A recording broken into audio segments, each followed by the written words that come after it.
Good day mga bossing, ayan, good morning sa inyong lahat. Siyempre, ayan, may magbebenta ulit sa atin ang Aerox V2 non-ABS na 2022 model. So ngayon, tara, makipagtawaran tayo kay sir. Tanungin natin kung bakit niya ibebenta at siyempre tatawad tayo. So hindi natin i-appraise ng mababa, high appraisal tayo rito at safe transaction tayo rito sa local garage. No? So mamaya ipapakita ko rin sa inyo yung mga available nating unit. So tara, simulan na natin makipagtawaran kay sir. So sir, magandang umaga po. Morning, Magandang umaga. Saan po ba galing? Pasig, sir. Sa Pasig pa, napakalayo pala ng pinanggalingan pa ni sir. So itong Aerox nyo sir, is first owner po ba kayo? Second owner, sir. Second owner na kayo. Then, hindi nyo pa ba napapatransfer? Di ba yung gawa nga po sa LTO ngayon? Na-transfer na, sir. Na-transfer na po ba sa pangalan nyo? Yes, sir. Okay, na-transfer na. So, ang milyahe na ito sir, 16... ayan, 16K? Hindi ba Yes, sir. tampered to sir? Hindi, sir. Sa mismong first owner mo to nabili? Yes, sir. So, mismong first owner daw to nabili ni sir. Makinis naman siya. So, 2022 non-ABS, no? Ayan. Pag sinabing non-ABS, mga bossing, di susi lang siya. So, hindi siya yung keyless na di-remote. Then, may plaka naman. Rehistrado hanggang February 2026. February. Yes, sir. Next year. Next year. So, ayan, nakarehistro pa siya hanggang next year. Then, naka-upgrade siya ng RCV. Parang nakakaliper ka na napansin ko. Nakakaliper niya na RCV. So, makinis naman. May mga dents. Hindi naman mawawala sa second hand yun. Siyempre, ayan, may mga dents naman to, sir, no? Natara. So, yun. From Pasig City sa atin dinala ni sir. Saan mo kami napanood, sir? Sa, ano, sir? TikTok. Sa At TikTok saka, nyo lang po kami napanood. saka Facebook. Na bumibili kami ng motor. Yes, sir. Kaya dinala nyo rito. Yes, sir. Hindi nyo na naisipan i-post tong unit na to, sir. Na-post ko, sir, kaso nasipan ko dito na lang. Pero may mga naging kwera man. Wala naman, sir. Wala. So, hindi kayo sanay mag-post-post ng ganyan, no? Kaya, ano. So, yun talaga. Kailangan talaga tiyagaan. Kasi halos lahat ng nasa group o marketplace, puro buy and sell na rin, sir, eh. So, sir, nga pala, maiba tayo. So, nakapangalan na sa'yo, no? Yes, Na-change name mo na. Ano namang reason, sir? Ba't nyo po binibenta? Kailangan lang, sir. Ano ng pera. Kailangan nyo lang po. Sir. May paggagamitan May lang. paggagamitan lang. Negosyo ba? O... Yes, sir. May pinag-ipunan lang. May pinag-ipunan. So, yun. Kukunin ba natin to? Kung magkakasundo, kukunin natin to. Siyempre, yun. Game ka na ba, sir? At ako'y tatawad lang. Siyempre, alam nyo naman po, buy and sell tayo. Buy and sell po yung pinagdala nyo. Sana po, ma-expect nyo na hindi namin mabibili ng price siya talaga. Kung example, ang price na ito is, sa price siya sa marketplace is nasa 80. Sabihin natin 85, 83. So, hindi namin makukuha ng ganun, sir, no? Kasi non-ABS talaga, ang bilihan talaga, hindi siya katulad ng mga NMAX na talagang hindi bumababa yung value. Ito kasing Aerox, sir, mabilis bumaba yung value. So, alam naman lang kung karamihan yan. Then, ngayon, sir, sige, tatawad lang ako ng bahagya. Siyempre, kung wala naman sa pilitan dito, kung gusto mo lang din ibenta sa amin, okay lang. Pero kung ayaw mo, okay lang naman din. So, hindi ka naman namin pipilitin. Then, alam niyo naman po yung pinuntahan namin. Siyempre, negosyo lang, sir. Unahan na kita. Kakamay lang po ako ng isa bago tayo magtawaran. So, sir, game na tayo. Yes, sir. Ang asking price mo rito, sir, magkano? So, mamaya ako na i-check yung unit, no? Ano, sir? 90K. 90K ang asking price mo. So, sir, tatapatin kita.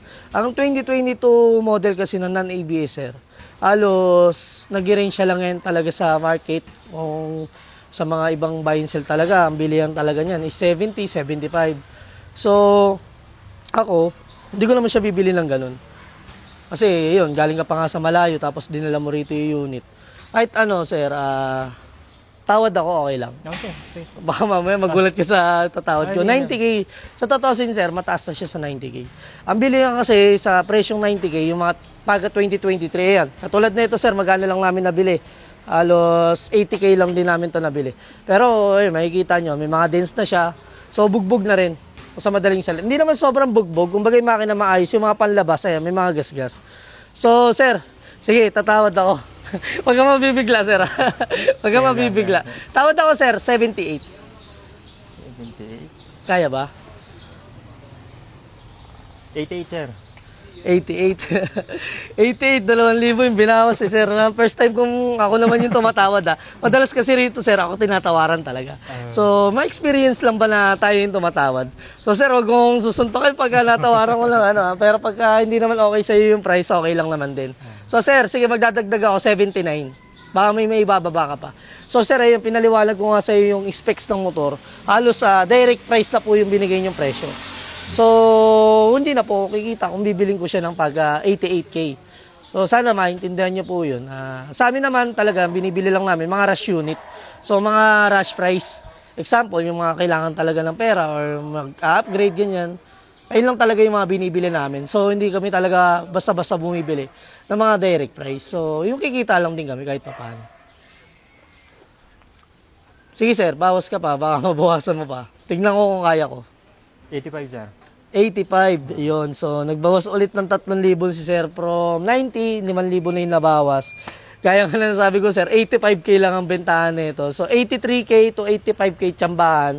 Siguro sa amin, mga overprice ko to 85 kasi nga may warranty kami. So, depende. Hindi mo pa rin masabi. Katulad yan, tumatawad ako sa'yo. Pag may pumunta rito, ako naman tinatawaran. So, sir, bawas pa ako. Okay lang po ba? Sige. Kaya po ng 80.